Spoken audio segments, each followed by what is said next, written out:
You know when you watch a movie based on a book you absolutely love and you're sitting there thinking, wait a minute, where's the best part? Well, that is exactly what we're talking about today. We're diving into the explosive, high-stakes scene from Project Hail Mary that was completely cut from the movie. So let's start with the biggest question of all. How do you save an entire planet when its sun is literally dying out? I mean, really think about it. The sun is just dimming. It's the ultimate apocalypse scenario. Do you have a plan for that? Well, the characters in this story sure did. And their plan was to nuke Antarctica. Yep, you heard me. Their grand last-ditch effort to save humanity involved setting off hundreds of nuclear bombs at the South Pole. It sounds completely bonkers, right? But believe me, it was a crucial part of the original story. Now, what's so wild is that this wasn't just some throwaway line in the book. Oh no, this was a massive, fully developed subplot, and it came with some huge moral and environmental problems. This was humanity's darkest plan B. And this brings us to our central mystery. Fans of the novel know just how epic this sequence is. It's packed with tension, incredible science, and this deep sense of dread. So why on earth would the filmmakers just leave it on the cutting room floor? Well, that's what we're about to find out. Okay, so before we get into why it was cut, let's set the stage. We need to understand why anyone would even consider such a crazy idea. And it all comes down to a tiny, star-eating organism. Meet the villain of our story, astrophage. You can think of them as microscopic aliens that are treating our sun like a giant all-you-can-eat buffet. And as they keep eating, the sun gets cooler and Earth is staring down a brand new ice age. We are talking about a full-on extinction-level event. So, of course, the world's governments team up and create Project Hail Mary. The plan is to send a scientist, Ryland Grace, on a desperate one-way mission to another star system, hoping he can find a solution. Back on Earth, the whole operation is run by Eva Strat, a leader who's been given basically unlimited power to do whatever it takes to save humanity. But here's the thing about a leader like Eva Strat. She's not the type to put all her eggs in one basket, especially when that basket is a tiny spaceship billions and billions of miles from home.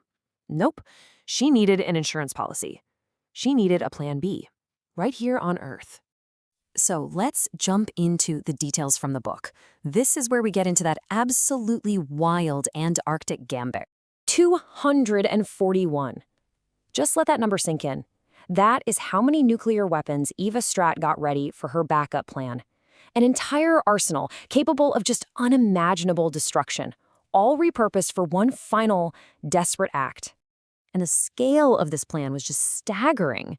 They weren't just dropping bombs. The plan was to carefully bury all 241 of them, 50 meters deep inside a massive ice fissure. They'd space them out perfectly and then detonate them all at the exact same time. It would create a single, continent-shattering event. So, why? Why do this? Well, there was some pretty incredible science behind the madness. The goal was to blast a colossal ice shelf into the ocean. This would release huge amounts of methane gas that had been trapped in the ice for centuries. And since methane is a really potent greenhouse gas, the idea was to create this kind of artificial blanket for the Earth, trapping what little heat the sun was still giving off and buying humanity a few more precious years. Of course, the cost would be astronomical. This was a planned environmental catastrophe. In the book, the decision carries this immense moral weight. You're basically choosing to poison the planet in one way to save it from a different, slower death. It's an unbelievable choice to have to make. So you've got this incredibly visual, high-stakes, and morally complex subplot. It seems tailor-made for the big screen, right? Which, brings us right back to our main question. And here's the real twist. It's not like the filmmakers just didn't like the idea. The screenwriter, Drew Goddard, has actually said that this Antarctica sequence was one of his favorite parts of the entire book. So why would he be the one to cut it? Well, the answer reveals a classic Hollywood problem. It's a challenge that pretty much every writer has to face when they're adapting a big book for the screen. It all came down to one simple, brutal reason. Screen time. Just time. The unforgiving clock that decides what can and cannot fit into a movie. The Antarctic subplot was just too big, too complex to squeeze in. And this really breaks down the problem perfectly. Goddard felt that to do the science, the morality, and the drama of the plan justice, he needed about 8 pages of script. But when he looked at the pacing of the film, he realized he only had room for about 3. And here it is, in his own words. He knew that trying to cram 8 pages of a really complex story into a tiny 3-page slot would do more harm than good. It would feel rushed, it would be confusing, and in the end, it just wouldn't have the impact that it really deserved. So, the person who loved the scene the most made that tough call. It's that old writing advice, right? You have to kill your darlings. He chose to remove it completely rather than show some watered down, unsatisfying version. And honestly, that just shows his commitment to the quality of the whole film. And this really puts it all into perspective.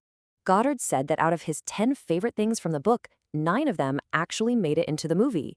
That's a 90% success rate, which for a book-to-film adaptation is an incredible batting average. This one big cut was the exception, not the rule. And all that leaves us with one final question.